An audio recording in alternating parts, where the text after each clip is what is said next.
Korang nak tak saya share satu amalan. Ini bukan amalan pelik pun sebenarnya. Bukan amalan yang direka-reka apa semua, tak ada. Yang ni memang amalan biasa tapi sebagai reminder je lah kan. Reminder untuk saya juga, reminder untuk korang. Amalan ni senang je, simple je.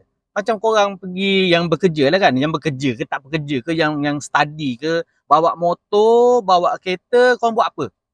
Layan lagu kan? Layan lagu kan? Tak kisah layan lagu ke, layan podcast ke, apa je lah, kadang-kadang borak ke kan. Tapi kalau waktu free, kalau rasa macam tak ada buat apalah, memandu, driving, bawa motor ke, bawa kereta ke, apa yang korang boleh buat? Zikir, zikir, zikir, zikir. Zikir ni satu amalan hati. Bukan nak tunjuk kat orang, tak payah nak kira pun. Tak payah nak pakai apa tasbih digital pun, tak payah.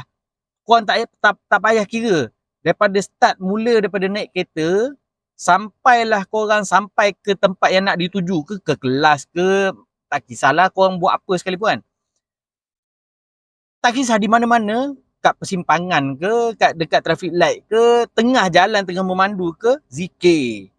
Zikir tu yelah boleh menambah pahala. Kita dosa banyak tau.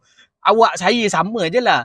Dosa kita banyak. So kita tambah extra pahala. Kalau boleh kita dapat tahu dan meresapi dia punya makna, itu lagi bagus. Tapi kalau kata lafaz saja pun dah okey. Tapi kalau saya lah.